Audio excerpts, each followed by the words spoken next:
یہ Valentine day کے بارے میں پوچھا تھا کہ اس کی منانے کی کیا شرعی حیثیت ہے۔ دیکھیں اس میں دو چیزیں ہوتی ہیں، ایک وہ تہوار منانا کیسا ہے، ایک اس کے لیے جو انداز اختیار کر رہے ہیں یا اس میں جو کچھ کام ہوتا ہے وہ کیسا ہے۔ یہ دو طرح کے سوال ہوتے ہیں، یعنی دو اس کی صورتیں بنتی ہیں، دو جہتیں ہیں جس پہ غور و تفکر کرنا چاہیے۔ جیسے نیو ایئر منانا، ایک تو نیو ایئر منانا اس کی شرعی حیثیت کیا ہے، ایک اس میں جو افعال کیے جائیں گے ان کی شرعی حیثیت کیا ہے۔ تو یہ اچھی طریقے سے یاد رکھیں کہ اگر کوئی تہوار ایسا ہے جو کسی قوم کا مذہبی شعار ہے، مذہبی علامت ہے، تو اس کو تو بالکل اختیار نہیں کر سکتے، یہ بالکل، بلکہ بعض صورتوں میں کفر بھی ہو جائے گا، یعنی جو وہ اپنے مذہبی تہوار مناتے ہیں۔ دوسرا بعض ہوتے ہیں قومی تہوار، یعنی وہ ایسے ہوتے ہیں کہ ایک قوم منا رہی ہے اور وہ ایسا تہوار ہوتا ہے مسلمانوں میں عام بالکل نہیں ہوتا، اس تہوار منانے والے کو اگر دیکھیں تو فوراً آپ کا انتقال ذہن اس قوم کی طرف ہوگا، یہ فلاں قوم والے ہیں، اس طرح ان کا یہ قومی علامت کہلاتی ہے۔ تو نہ ہم مذہبی علامت کسی کے اختیار کر سکتے ہیں، نہ قومی علامت۔ قومی علامت کب ممنوع ہوگی؟ جب کسی اتنی معروف ہو کسی قوم کے ساتھ کہ جیسے اس کو اختیار کریں اس قوم کی طرف ذہن جائے اور وہ مسلمانوں میں عام نہ ہوا ہو۔ اس کو اسی لیے منع کرتے ہیں کہ اگر مسلمان اس کو اختیار کرے گا تو مسلمانوں میں تو عام نہیں ہوا، تو آپ جب اس کو دیکھیں گے تو آپ سمجھیں گے یہ کافر ہے، غیر مسلم ہے، وہ اسی قوم کا آدمی ہے۔ تو اس طرح ایک مسلمان کا اپنے آپ کو ایک تہمت کے مقام پر پیش کرنا لازم آئے گا کہ اللہ نے اس کو مسلمان بنایا اور وہ ایسی جگہ اپنے آپ کو کھڑا کر رہا ہے کہ لوگ دیکھ کے سمجھ رہے ہیں یہ کافر ہے، غیر مسلم ہے، اور یہ چیز قابل گرفت ہے۔ بس یہ ایک اصول ذرا ذہن میں رکھیے گا۔ اب اگر کوئی چیز ایسی ہے جو کسی کا مذہبی شعار بھی نہیں ہے، قومی شعار، قومی علامت بھی نہیں ہے، آئی وہاں سے ہے، ہم اس کو اختیار کر رہے ہیں، اور خاص طور پر جب وہ مسلمانوں میں عام ہو چکا ہو تو یاد رکھیں کہ پھر اس کو اختیار کرنے میں حرج نہیں ہوتا۔ یہ میں صرف ایک تہوار کے بارے میں پہلے آپ کو عرض کر رہا ہوں۔ مثال کے طور پہ پینٹ شرٹ وہیں سے آئی تھی نا، اب مسلمانوں میں عام ہو گیا اور یہ پینٹ شرٹ پہننا کسی کا نہ مذہبی شعار نہ قومی شعار، اب یہ جائز۔ چمچے کانٹے سے کھانا یہ وہیں سے آیا تھا، ہم تو نہیں کھاتے تھے۔ ٹیبل پہ بیٹھ کے کھانا، کرسی پہ بیٹھ کے، یعنی ٹیبل کرسی پہ بیٹھ کر کھانا، یہ وہیں سے آیا تھا، لیکن نہ مذہبی شعار نہ قومی شعار، ہم اس کو اختیار کرتے ہیں، شرعاً جائز ہے۔ تو اس اعتبار سے کوئی بھی جب تہوار آپ منا رہے ہوں، پہلے اس تہوار کی شرعی حیثیت دیکھنی ہو تو یہ دیکھ لیں کہ مذہبی شعار ہے یا قومی شعار ہے۔ اگر نہیں ہے تو اس جہت سے تو اگر مسلمانوں میں عام بھی ہو گیا ہو تو منع نظر نہیں آتا۔ اب آ گئے سیکنڈ چیز پر کہ اس میں کرتے کیا ہیں۔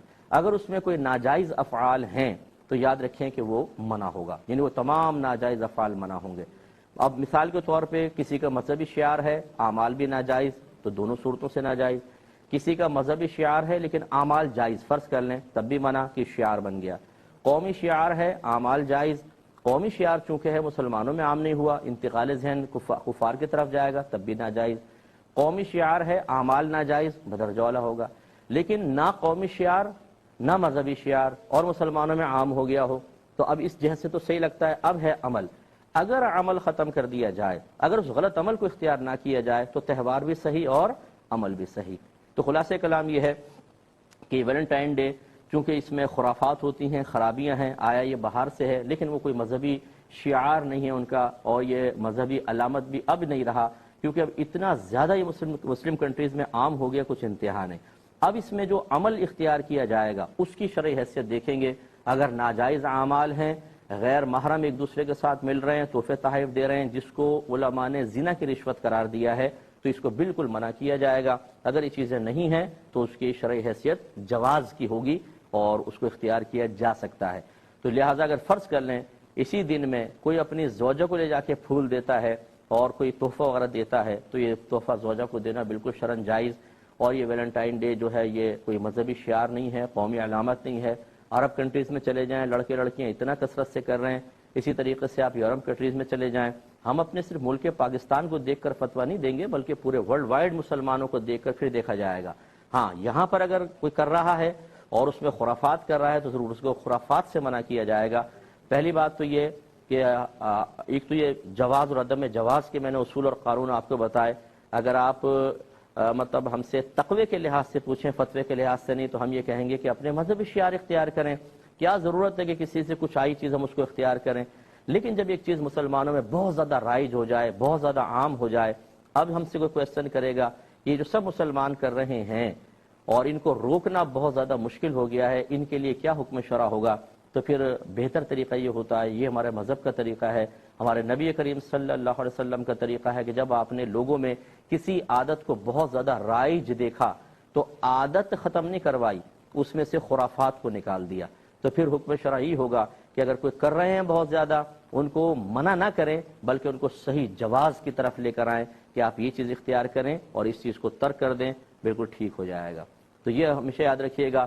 اب اگر بعض لوگ کہتے ہیں کہ نہیں جی بالکل ہی نہیں ہونا چاہیے اور اس کو سختی سے منع کرنا چاہیے، دیکھیں لوگ جب ایک چیز عادت میں رائج ہو جاتی ہے، راسخ ہو جاتی ہے، معاشرے میں رائج ہو جاتی ہے، عرف میں عام ہو جاتی ہے، عادت چھڑانا بہت مشکل ہوتا ہے۔ آپ مزارات پہ چلے جائیں، جو خرافات ہو رہی ہیں کسی پر مخفی نہیں ہیں، جو آپ کی شادی بیاہ کے اندر خرافات ہو رہی ہیں کسی پر مخفی نہیں ہیں، یہ ختم کر کے تو بتائیں ذرا۔ جب آپ اپنے وہ شادی تو ہمارے لیے جائز ہے نا، لیکن اس کی خرافات ختم نہیں کر سکتے۔ اسی طرح مزارات وغیرہ پہ جو کچھ ہو رہا ہے، جو جاہل لوگ کر رہے ہیں، اچھے لوگوں کی بات نہیں کر رہا ہوں، جاہل لوگ کر رہے ہیں، یہ کس سے مخفی ہے؟ منع تو کر کے بتائیں، بہت مشکل ہو جاتا ہے۔ اس کا مطلب ہے کہ وہ چیزیں ان کی عادتوں میں رائج ہو گئی ہیں، راسخ ہو گئی ہیں، اب چھڑانا بڑا مشکل ہے۔ تو اب اس کو چھڑوانے کے بجائے اس کو اصلاح کی طرف لے کر آئیں۔ آپ مزار پہ جاتے ہیں، آپ عرس کرتے ہیں، ٹھیک ہے کریں، لیکن یہ نہ کریں یہ غلط ہے، یہ نہ کریں یہ غلط ہے۔ یہ مزاج شرع ہے جو میں نے آپ کی خدمت میں ذکر کیا۔ ڈنڈے اٹھا کر اور کسی کے اوپر مسلط ہونے کی کوشش کرنا، یہ دور ایسا چل رہا ہے کہ لوگ اس ڈنڈے کو اب برداشت نہیں کریں گے، لوگ آپ کو اٹھا کے پھینک دیں گے۔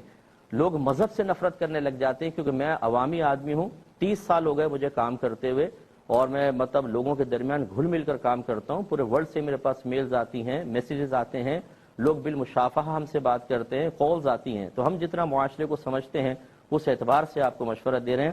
کوئی عالم دین، کوئی مفتی صاحب میری رائے سے اختلاف رکھ سکتا ہے، میں ان کی رائے کا بھی احترام کروں گا، لیکن جو کچھ میں نے عرض کیا ہے یہ بالکل مزاج شرع کے موافق اور موجودہ دور کے عرف اور لوگوں کی طبیعت اور عادت کے موافق ہے۔